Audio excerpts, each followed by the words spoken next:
On this episode, we will talk about having dairy products after your gastric sleeve surgery. We'll also talk about shoulder pain after your surgery, and we'll talk about doing body treatments at a spa after your surgery.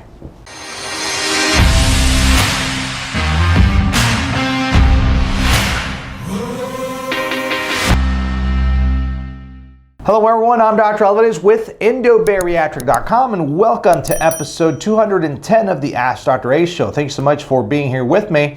And if you're interested in weight loss surgery, gastric sleeve content, weight loss in general, be sure to hit that subscribe button. That way you don't miss any of our future videos since we upload videos every single week. We also upload not just frequently asked questions, we also do this show, and you are invited to send me your questions to the show. I'll be more than happy to be here and answer them for you.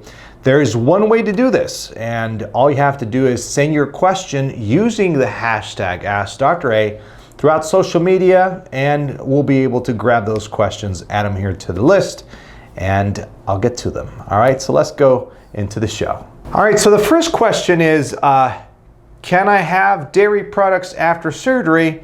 Or in this case, this patient had a little bit of diarrhea after having dairy products right after surgery. That's the key, and that's why I added it to the list, because it's going to be very useful for you. Dairy products right after surgery.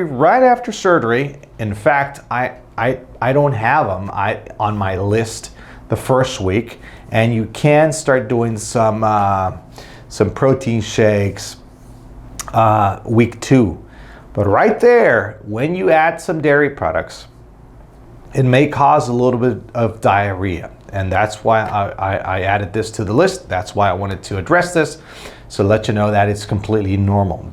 Why is this? Since before surgery I didn't get diarrhea. Well, the thing is, it's just right after surgery, and it runs through your sleeve really quick.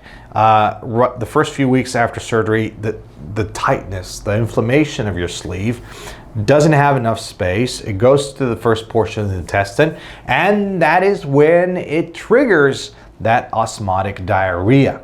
All right, that means that since it's kind of dense, it goes to the first portion of the intestine, and it'll run rapidly through you, and it'll send you to the bathroom. All right, well, so this is quite common, normal. All you have to do is stay away from it until you start tolerating it again down the road, and you just give it some time for the swollen tissue of your sleeve to come down. So that is why we don't have, in my practice, we don't have dairy products right away.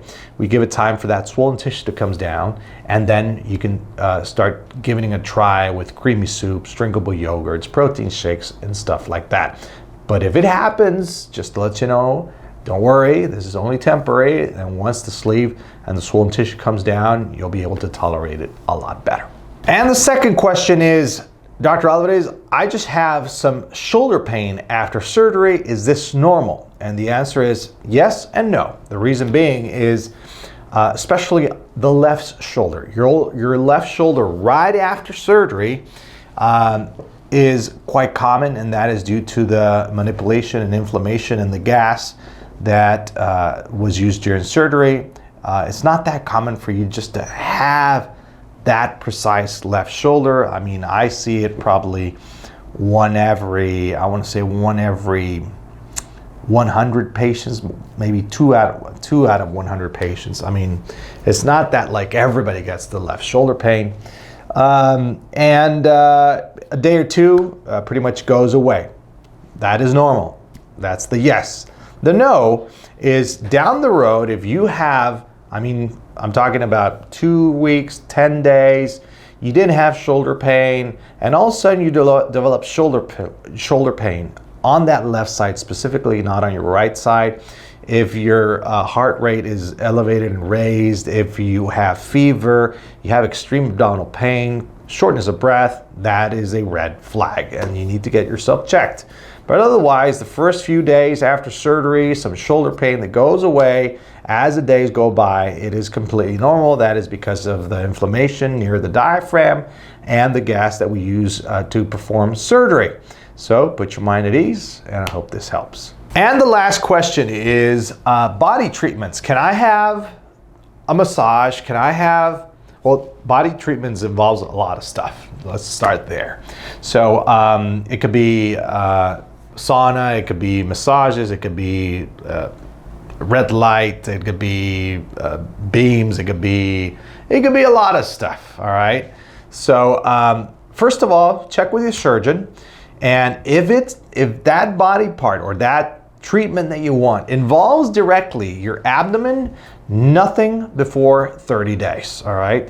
And if it involves a certain type of light to your abdomen where you had your incisions, cover those incisions up, because those incisions will have some transformation for the first 6 months right after surgery. And those incisions, while they're healing, if you do a certain type of light, a red light, a UV light, those bathing, tanning light beds that they use or used to use, now they don't. But anyway, if, a tanning bed, you still find them there, here and there. Those types of lights will cause your little scar to have a different pigmentation, a different coloring, because you're using that light the first 6 months. So even going out to the beach, getting yourself sunbathe, I mean, cover them up, and for the first 6 months to avoid any different type of pigmentation on those incisions. But other than that, any other part of your body, that's a yes. After 30 days, you can jump into the sauna, not a problem. Massage, your abdomen, your back, not a problem. But the most important thing is touch base with your surgeon. Let your professional, I want to say, therapeutic lady there know that you just had surgery, and they'll know how to treat you there, okay? So it's important to just let them know you just had surgery so long ago. And if you still have any questions, please, I mean, shoot us an email. I mean, my patients have my email. Otherwise, touch base with your surgeon to clear any questions. All right, so there you have it. That is it for episode 210 of the Ask Dr. A show. Thanks so much for joining us and sending me your questions. Hey, send me your questions using the hashtag AskDrA, and don't forget to subscribe. And if you like the content, leave me one of these. Very grateful. Thanks so much for your support. I'm Dr. Alvarez with Endobariatric.com. We are changing lives one sleeve at a time. Take care and God bless.